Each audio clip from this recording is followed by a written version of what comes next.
오늘 저희들 읽은 말씀은 누가복음 1장 18절부터 20절입니다.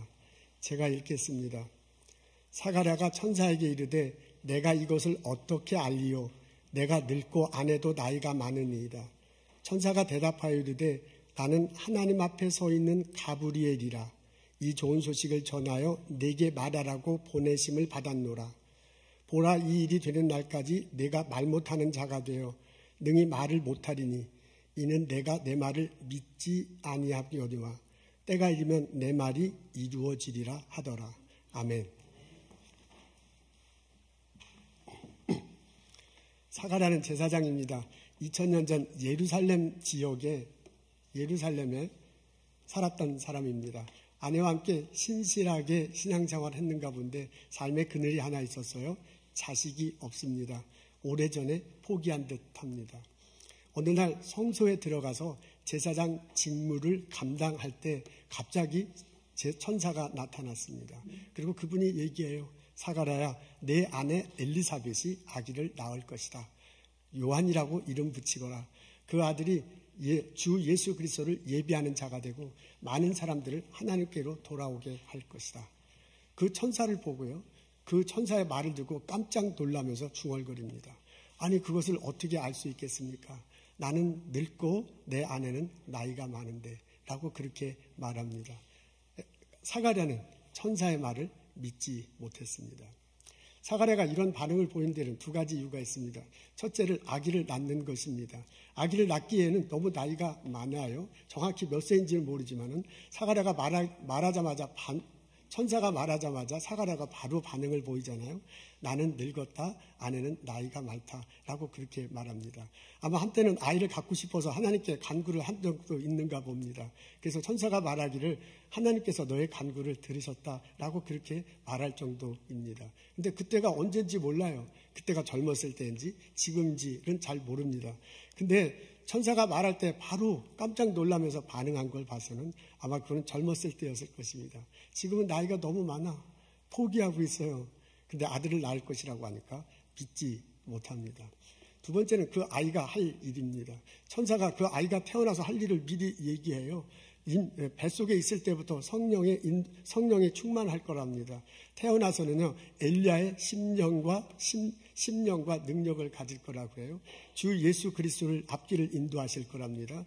그 아들로 인해서 죄 용서받는 구원의 소식이 사람들에게 막 널리 전파될 거라고 합니다. 이게 좀 무시무시한 것, 아주 굉장히 큰 일이잖아요. 사실 임신도 안 했어요. 애가 태어나지도 않았어요. 근데 아기가 태어나서 할 일을 막 말하니까 도저히 그걸 받아들일 수가 없었습니다. 사가랴는 거기서 머뭇거리면서 그 사람 이야기를, 천사의 말을, 천사가 전한 하나님 말씀을 듣지만은 믿지 못하고 있습니다. 이런 제사장 사가랴의 태도는 우리들의 눈길을 틀어요. 사가랴는 제사장이야. 우리 시대에 하면 목회자야. 그래서 그 사람은 믿음이 좋은 사람이다. 하나님 말씀을 듣고 반드시 순종할 거다라고 여겨지는 사람입니다. 근데도 그 사람이 그렇게 반응을 보이지 못했습니다. 성경에 보면 사가랴를 의인이라고 이렇게 적어놨어요. 하나님 앞에서 의인이 당연히 하나님이 말씀하시는 것을 들을 것 같은데 그렇게 하지 못합니다. 천사가 사가랴에게 이렇게 말합니다. 우리 앞에 있어요. 다 같이 읽겠습니다. 시작. 나는 하나님 앞에 서 있는 가브리엘이야. 이 좋은 소식을 내게 말하라고 보내심을 받았다. 지금 사가랴에게 말하는 것이요, 소식인데 이게 좋은 소식이랍니다. 이 좋은 소식이 어디에게서 왔냐? 하나님에서 왔대요. 자기가 하나님 앞에 있는 사람으로 하나님께 들은 소식을 너에게 이렇게 전해주는 거야. 그러니까 사가랴가 들은 것은요, 하나님 말씀이야. 이렇게까지 얘기하는데도 사가랴가 그것을 믿지 못합니다. 그 장소도 또한 대단합니다. 성소예요. 제사장이라고 누구나 다 성소에 들어가서 분향할 수 있는 것은 아닌 듯합니다. 일생에 한 번 있을까 말까 한 그 특권을 받은 거예요. 엄청난 기회예요. 그래서 성소에 들어갔어요. 하나님이 임재하신다고 고백하는 장소예요. 바로 거기서 천사가 와서 말을 해주는데도 이게 하나님의 말씀이다라고 말을 하는데도 믿지 못하고 있습니다. 이러한 사가랴의 태도는 우리들의 삶을 연상시킵니다. 사실 살아가다 보면, 신앙생활하다 보면 우리들도 그런 모습을 보일 때가 있기 때문에 그렇습니다. 사람들은 우리는 오랫동안 신앙생활 했습니다. 오랫동안 교회 다니고 봉사했습니다. 그리고 오랫동안 사람들이 나보고 참 믿음이 좋은 사람이라고 그렇게 여겨져. 그렇죠? 근데 겉으로는 나는 참 믿음이 좋은 사람이야. 내가 직분을 가지고 있어. 그렇게 교회 생활에, 행동해. 근데 내 속마음은 그렇지 않은 거지요. 겉으로는 상당히 믿음 좋은 사람 같이 보이지만 속마음으로는 그렇게 믿음이 좋은 사람이 아닐 수도 있습니다. 좀 더 솔직하게 얘기하면 예전에는 이렇지 않았을지도 모릅니다. 예전에는 속마음과 겉 행동이 똑같았어요. 속마음의 믿음이 겉으로 그냥 드러났어요. 근데 시간이 지나면서 오랫동안 신앙생활하면서 직분을 맡으면서 봉사하면서요, 겉과 속이 다른 거야. 겉은 이미 사그러들어서 많은 것들이, 근데 속으로는 마치 믿음 좋은 사람이냐 그렇게 행동하고 있을지도 모릅니다. 이렇게 신앙생활 하다 보면, 겉과 속이 다르게 신앙생활 하다 보면 가장 먼저 나타나는 현상이 뭐냐면 말씀에 대한 태도가 달라집니다. 자기도 모르게 그렇게 말씀에 대한 이게 태도가 달라지지요. 말씀을 들을 때 그것에 대한 감격함이 참 사라집니다. 저것이 하나님의 말씀이다. 저것을 통해서 내 삶이 변화된다. 이것은 감격한 마음으로 그 하나님 말씀을 대하지 않는 자신의 모습을 봅니다. 성경을 읽지요. 읽어도 건성건성 읽는 거예요. 성경 공부에 참석해도 이거 시간 언제 가나 하고 그런 식으로 성경 공부에 참석하고 대화를 해요. 설교를 듣는데도 그렇게 주의 깊게 듣지 못합니다. 그냥 이 자리에 앉았으니까 저분이 말하시니까 듣는 그런 형식이죠. 졸기도 하고요. 어떤 분은 또 셀폰 하기도 하고요. 그러면서 이렇게 시간을 때우는 거야. 그러니까 자기도 모르게 이 설교 말씀에, 이 성경 말씀, 하나님 말씀에 대한 감격한 기대감, 이런 것들이 사그러들었습니다. 예전엔 그렇지 않았거든요. 처음 신앙생활할 때는요, 그 하나님 말씀 막 너무너무 좋았어요. 그 하나님 말씀을 들을 때마다 막 감격스러웠어요. 하나님이 세상을 이처럼 사랑했다, 그 말이 얼마나 감사해요. 하나님이 예수님을 보내셔서 그 예수님이 십자가 달리시고 돌아가셨다, 내 죄를 용서하겠다, 그 얘기만 들어도 막 눈물이 나요. 그 하나님이 내한테 오셔서요, 나를 사랑하시고 나를 인도한다는 말만 들어도 막 감격스러웠어. 성경 말씀을 대할 때 그런 것이 있었어요. 근데 지금은 안 그래. 그 감격이 다 사그라들었습니다. 여러분, 그렇게 감격이 사그라들 때 나타나는 현상, 가장 많이 나타나는 현상이 뭐냐면 기대감이 없는 거야. 성경을 읽어도 그게 하나님의 말씀이다. 그 하나님의 말씀이 나를 변화시킬 것이다. 그 하나님의 말씀이 내게 능력을 주시고 그 하나님의 능력으로 나의 삶을 인도하실 거다 라는 것에 대한 기대감이 없어요. 그게 내 귀에 왔다 그냥 사라지는 것뿐이지, 그가 하나님 말씀이 내 안에 육신이 돼서 내 삶을 바꾸고 세상을 바꾼다는 생각을 전혀 기대하지 못합니다. 옛날엔 안 그랬어요. 처음 신앙할 땐 그렇지 않았어요. 첫사랑을 가질 땐 그렇지 않았어요. 하나님 말씀에 감격했어. 그리고 그 하나님 말씀에 기대감이 가득 찼어. 저 말씀이 저 사람 살아있고 운동력이 있으니까 내게 들어와서 나를 바꿔놓을 거다. 저 하나님 말씀이 능력으로 나의 삶을 이끌어 갈 것이다. 나의 삶의 미래를 활짝 열게 하실 거다 라는 그런 기대감이 굉장히 많았어요. 그것 때문에 말씀을 읽었어요. 근데 그것이 은근히 다 사라져. 여러분, 내 마음속은 점점 이렇게 굳어가는 거죠. 내 마음속은 석고화되는 거죠. 겉으로는 안 그래. 겉으로는 아주 분명히 잘 신앙생활하는 것 같아. 그러나 내 마음속은 하나님 말씀 앞에 말랑말랑하지 않아. 내 말씀은 내 마음가짐은 나날이 가면서 이렇게 굳어져가. 하나님 말씀을 들어도 감격하지 않고 하나님 말씀 들어도 기대하는 바가 없어. 이런 우리 안타까운 모습이 사가랴에게도 나타납니다. 사가랴가 성소에 있어요. 제사장으로 일생에 한 번 있을까 말까 하는 엄청난 기회, 하나님 임재 앞에 서 있어 천사가 말을 하는데, 그리고 내가 하나님의 말씀이다라고 그렇게 전하는데도 믿지 못하는 거예요. 내가 아들을 낳을 거다? 못 믿어요. 그 아들이 하나님 예수님을 함께하다? 못 믿어요. 그리고 그 앞에서 머뭇거리고 있습니다. 며칠이 지나서, 얼마가 지나서 놀랄만한 일이 벌어집니다. 아내가 임신을 했습니다. 그리고 몇 달이 지나서 더 놀라운 일이 벌어집니다. 나사렛이라는 동네에서요, 먼 지쪽 마리아가 찾아왔는데 그 마리아가 들어오자마자 아내 엘리사벳이 깜짝 놀라면서 내 뱃속에 있는 아이가 막 기뻐서 뛴대요. 그러면서 뭐라고 하냐면, 이분이 성령에 입혀 맞춰서 아내가 뭐라고 하냐면, 당신은 참 복받은 사람입니다. 당신 태 속에 있는 분이 예수 그리스도고 내 태 속에 있는 이야기가 예수 그리스도를 예비할 자십니다. 하나님은 그 말씀하신 대로 이룰 것입니다. 나는 참 행복한 사람입니다. 라고 그렇게 선포합니다. 바로 그 자리에 사가랴가 서 있었거든요. 제사장 사가랴가 서 있었거든요. 근데 그 사람 아무 말도 하지 못했어요. 그는 실제로 벙어리가 돼서 말을 못했습니다. 천사가 한 말을 전해준 것을 들었는데 그것을 제대로 믿지 않으니까 하나님께서 징벌 혹은 징표의 표시로 말을 못하게 했어요. 그래서 말을 하지 못했습니다. 말은 하지 못하고 많은 것을 들었을 거예요. 실제로 많은 것을 보았습니다. 엘리사벳이 임신했네요.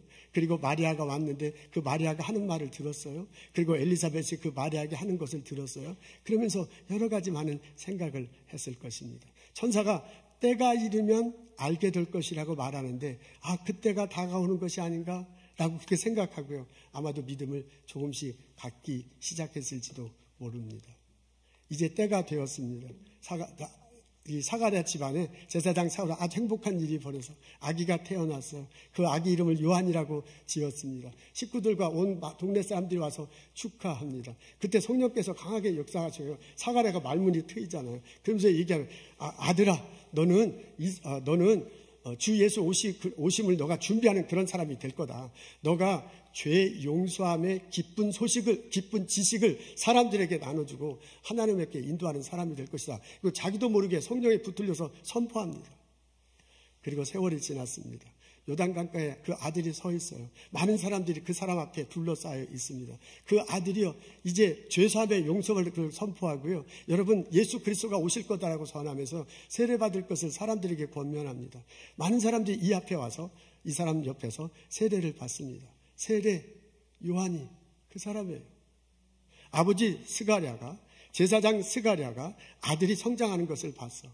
아들 앞에서 많은 사람이 세례받는 것을 봤어. 그래서 실제로 그 아들이 예수 그리스도를 준비하는 것을 봤어요. 그러면서 옛날 생각이 떠올랐을 거예요. 그 성소에서 천사가 했던 말이 떠올랐어요.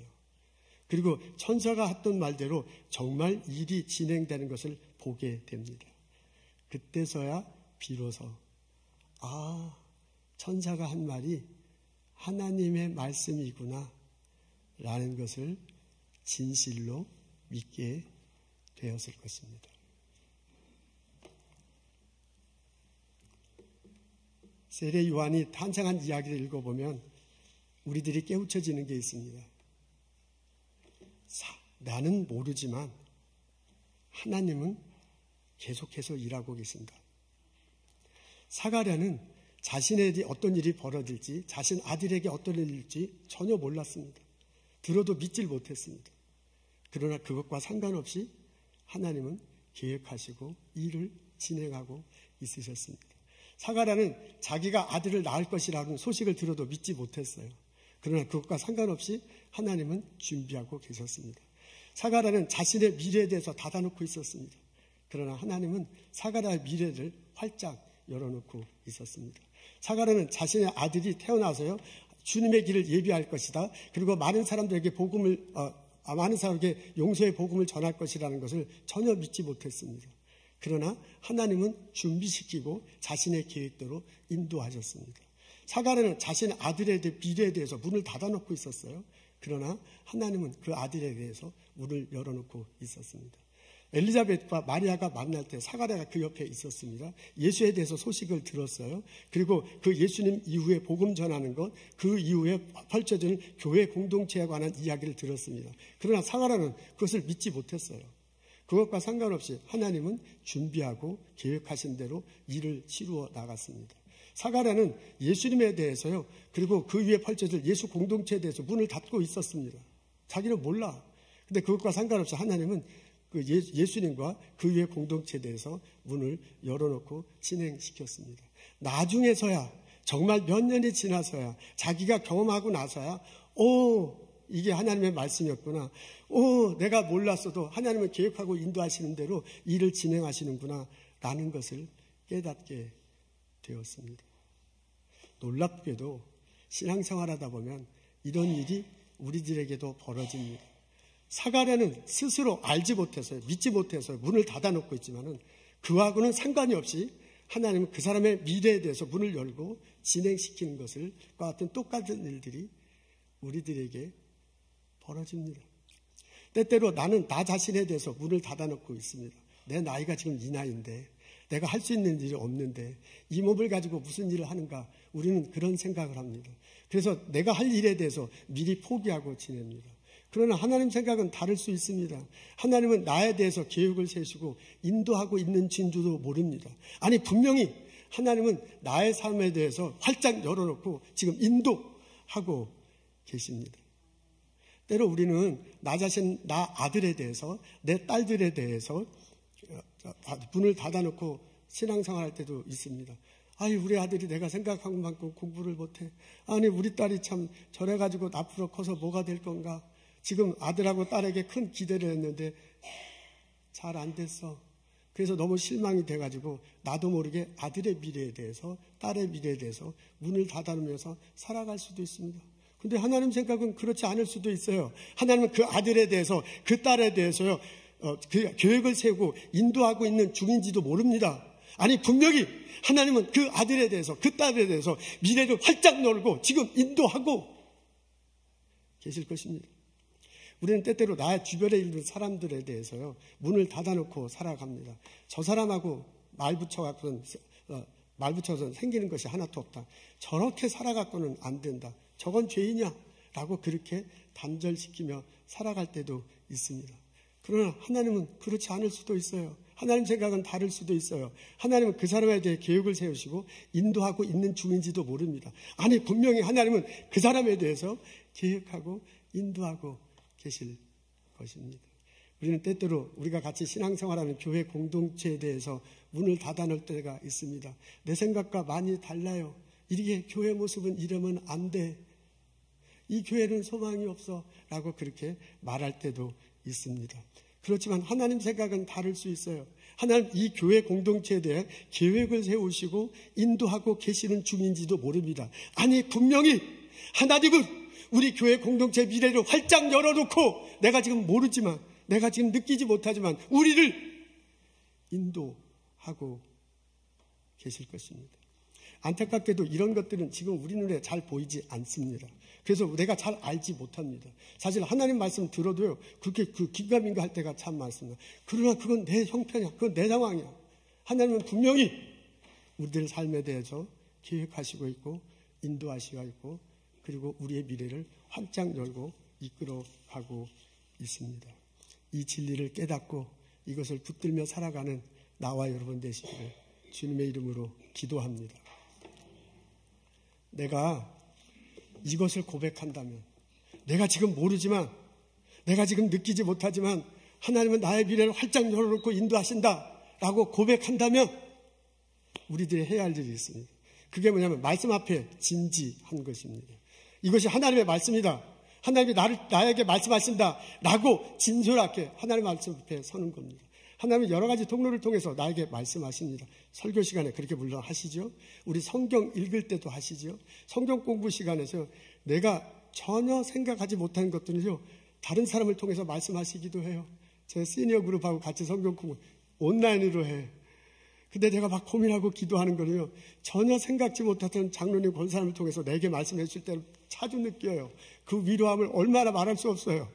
하나님이 그렇게 말씀하시기도 해. 하나님의 때또는 책자를 통해서 말하기도 해. 하나님의 때또는 내가 전혀 생각지 못한 어린아이를 통해서도 말을 해요. 하나님께서 나에게 말씀하신다라고 고백하면서 말씀 앞에 진실하게, 진솔하게 서야 할 필요가 있습니다. 그 하나님 말씀이 살아있고 운동력이 있다고 그랬잖아요. 하나님 말씀이 내게 들어와서요, 나를 변화시킬 수 있거든요. 하나님이 내게 말씀하실 때 내가 귀를 열고 마음을 열고 들게 되면 입이 내 안에 계신 성령님, 그 성령님과 만나서 스파크를 팍 열리는 거예요. 팍 일으켜 세우면서 내 마음에 잠자던 영혼이 팍 그냥 쇼크를 당하지 깜짝 깨어나는 거죠. 잠자고 일어났다 영혼이 벌쩍 깨어버리는 거야. 여러분 알지도 못하게 내 마음이 굳어버렸어요. 내 마음이 석고화됐어요. 그래서 말씀을 읽어도 감격함이 없어. 하나님 말씀드리는데 기대감이 없어. 그렇게 생각하지 굳어버린 내 마음이요. 갑자기 확 흔들리면서 깨져버려요. 성령께서 다 깨트려버리고 고루고루한다면서 이걸 부드럽게 하는 거야. 그래서 마음이 굳어진 마음이 부드럽게 된다. 구약성경에 얼마나 많이 표현해요. 마음이 이렇게 펴지는 거야. 마음이 오물조물해지는 거야. 마음이 하나님 앞에서 말씀 앞에서요. 내가 그냥 감격하게 되고요. 그 하나님 말씀에 기대감이 되는 거야. 그런 일들이 내 속에서 벌어져야 돼. 잃어버린 첫사랑이 회복돼야 돼. 그러기 위해서 그래서 말씀드려서 내가 감격해야 돼. 그 말씀 때문에 미래에 대해 문을 열고 기대감에 가득 차게 돼요. 그러기 위해서 내가 할 일이 뭐냐면 그 하나님 말씀 앞에 내가 진솔하는 거예요. 스가랴가 천사가 전한 말씀 앞에서도요. 그걸 믿지 못하는 나 자신을 솔직히 인정하고 하나님 앞에 진솔해야 돼. 하나님 내게 말씀하시옵소서. 내 마음을 깨주옵소서. 내 마음을 말랑말랑하게 하옵소서. 내 마음을 주님을 바라보며 주님과 더불어 살게 하옵소서. 그렇게 기도하면서 하나님 말씀 앞에 서야 할 것입니다. 회복되는 현상 중에 가장 큰 것이요. 감격하는 거예요. 오, 하나님이 내 영혼을 내 영혼을 살리셨다라는 것에 대해서 감격하기 시작해요. 그리고 하나님께서요. 나의 삶을 이끌어 간다는 기대감으로 가득하게 돼요. 예수 모르기 전에 나는 나 혼자 인생을 살았어요. 예수 없는 공동체에 우리는 사람과 사람들끼리 모인 거예요. 근데 예수를 믿으면 나 혼자 사는 게 아니죠. 예수님이 성령의 모습으로 나와 함께 더불어 살아. 두세 사람이 모인 곳에 하나님이 함께 하신다. 이 자리에 하나님이 함께 하시거든요. 그것을 믿으면 우리는 우리 앞날에 대해서 기대감이 가득 찰 수 있습니다. 내가 좀 나이가 많으면 어떻습니까? 내가 좀 건강하지 못하면 어떻습니까?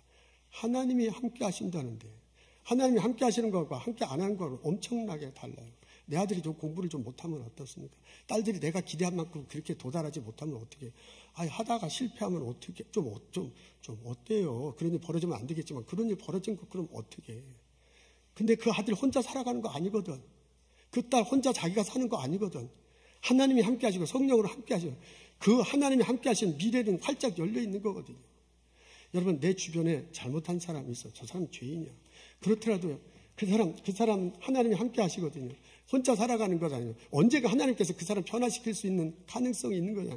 하나님이 그 사람의 미래를 열어놓고 지금 인도하실지 누가 알아요?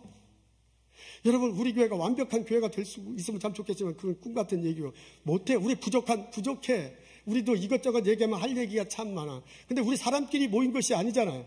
예수님이 함께 하신다. 성령으로 함께 한다고 고백하면서 우리가 같이 여기서 신앙생활 하잖아요. 우리만 있는 게 아니라 하나님이 계셔. 그 하나님이 능력을 보여줄 거야. 그 하나님의 말씀으로 우리 앞길을 열어주실 거야. 우리 앞길을 열어놓고 인도하실 거다. 계획하심과 인도하심이 있다라고 고백하면서 우리는 함께 신앙생활 하는 거죠. 기대감. 예수님 앞에 말씀을 드린 이것이 하나님 말씀이라는 감격스러움. 그 기대감.